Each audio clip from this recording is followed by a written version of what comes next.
Jangan lupa subscribe YouTube channel Metro TV News dan jangan lupa nyalakan notifikasinya. Irjen Teddy Minahasa ditetapkan sebagai tersangka dalam peredaran narkoba jenis sabu bersama dengan 4 anggota Polri lainnya. Kepolisian pun diminta tegas memproses secara etik dan pidana dugaan keterlibatan Irjen Teddy Minahasa dalam kasus narkoba ini. Untuk membahasnya sudah ada bersama kami dari luar studio ada aktivis Gerakan Nasional Anti Narkotika Asep Iwan Iriawan. Kang Asep, selamat malam. Selamat malam, Vin. Kang Asep, dengan seorang Jenderal Bintang 2 yang dijadikan tersangka, apakah ini membuktikan upaya bersih-bersih di tubuh Polri memang sedang berjalan? Ya, saya kira kita apresiasi kepada Kapolri ya, Jenderal Listio. Artinya kalau tidak dibuka dan tidak perintah untuk ditangkap melalui divisi Propam, artinya bisa aja Kapolri menutup aib itu. Karena Kapolri sendiri sedang menghadapi kasus Sambo kan, memang jatuh banget, sangat jatuh sekali persepsi publik terhadap kepercayaan pada Polri. Kalau memang ini tidak dibuka, saya pikir juga ya berarti ada ketertutupan kan, makanya dibuka supaya ada transparansi. Artinya apa? Nah ini kesempatan untuk bersih-bersih, artinya tidak hanya di satu ya orang itu. Jadi saya pikir harus dibuka tempat-tempat di tempat-tempat yang lain atau di jabatan-jabatan yang lain atau juga yang setingkat dengan itu. Kang Asep, sebanyak apa sebetulnya oknum polisi yang bermain narkoba dan siapa saja mereka? Ya, kalau sebanyak kita tunda, tapi kan banyak. Setidak-tidaknya paling gampang beberapa Kapolres kan beberapa daerah itu melakukan tindak pidana dan kena, atau juga mereka yang ngurus-ngurus narkoba, atau juga beberapa Kapolres ya, atau juga yang paling gampang itu bagaimana ya oknum-oknum ini yang paling gampang sekali tingkat polsek itu kan, atau di tingkat Polres mereka melakukan ya barang-barang bukti itu tidak dimusnahkan, diperjualbelikan kembali, dan itu fakta yang tidak terhindarkan. Atau yang paling gampang lagi, ketika misalkan sebagian polisi baik dan polisi jujur dan polisi yang memang cinta bangsa ini, ketika mereka melakukan penyergapan, misalkan paling gampang di lautot berbulan-bulan, bisa akhirnya bocor gitu. Yang bocor kan siapa? Kita operasi ini, kalau bukan di lingkungan internal mereka sendiri. Apakah menjual barang bukti ini merupakan modus lama, Kang Asep? Ya itu dari dulu, barang bukti saya pernah ngalamin sendiri, dulu ketangkapnya 3 kilo gitu, dengan alasan dimusnahkan, tinggal di kejaksaan 2 kilo, ke pengadilan masih mending berapa gram, tapi ya juga isinya bukan narkotika, tapi garam sama tepung. Baik, kalau misalnya ini merupakan fenomena gunung es, Kang Asep, yang artinya ini masih banyak lagi tapi nggak ketahuan. Cara yang kemudian paling efektif untuk membersihkan oknum-oknum ini bagaimana? Ya paling gampang, kayak sederhana.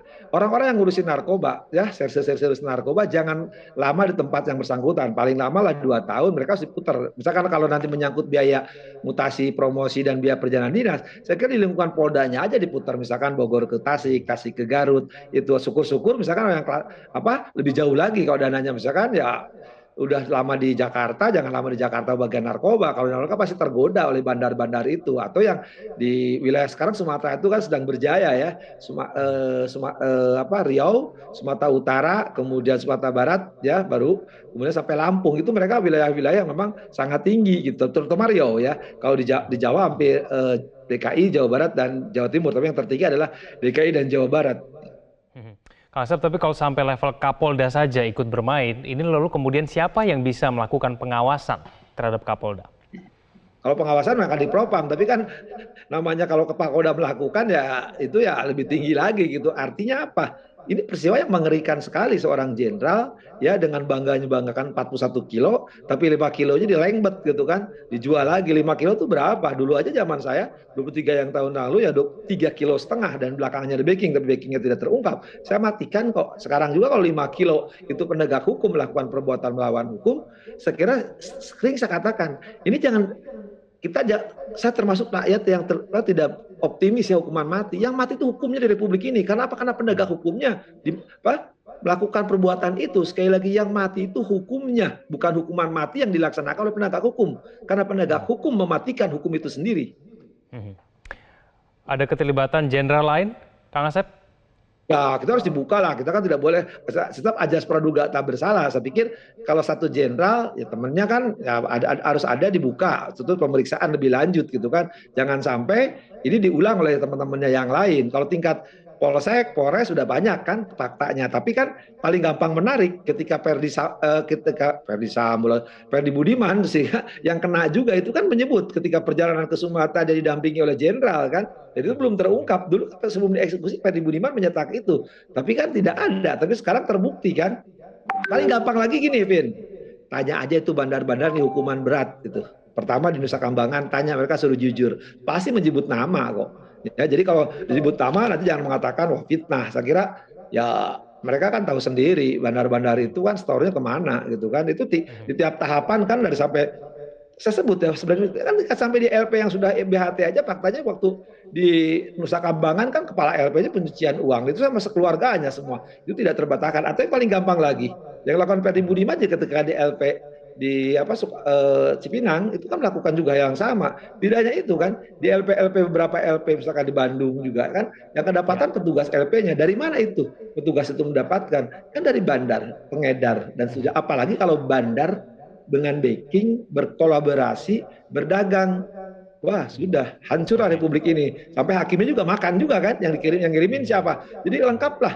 Ya kalau di kalangan polisi tadi lengkap dari tingkat bawah sampai jenderal melakukan kolaborasinya. Begitu dirigennya bagus nyanyiannya kan, tapi kita bersyukur dan apresiasi kepada Kapolri dan Polda ya DKI gitu kan itu dibuka. Nah, saya kira ini juga tidak hanya masih menunggu ya sanggahan sanggahan resminya begitu ya dari Irjen Teddy, tapi bisa tidak? Mungkin tidak Irjen Teddy lolos dari kasus ini?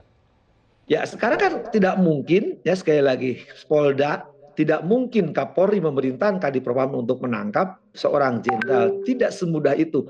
Kalau mereka nggak punya bukti permulaan, ya sekali lagi setingkat Kapolri, setingkat Polda. Setelah itu kan para bandar tuh akhirnya mengalirkan polisi sampai Kapolres Bukit Tinggi. Kapolres Bukit Tinggi nyampe, ya itu kan pengamat barang bukti yang 5 kilo diperjualbelikan di Lampung. Bukti itu kan sudah ya bukti permulaan itu terang benderang gitu didapatkan oleh Polda DKI. Ini baru salah satu modus. Kita berharap rakyat Indonesia kan berharap modus-modus lain bagaimana permen narkoba, judi online, ya pencucian uang harus dibuka terang-terangnya. Ini mungkin kesempatan terakhir ya kepolisian untuk membuka aib ini ya setelah Jenderal 1 ya sekarang Jenderal 2. Ya kita menunggu ya pelaku-pelaku lainnya untuk dibuka. Dan saya kira seluruh rakyat Indonesia akan di belakang polisi kalau memang itu mau transparansi atau memang dihukum keras, tegas.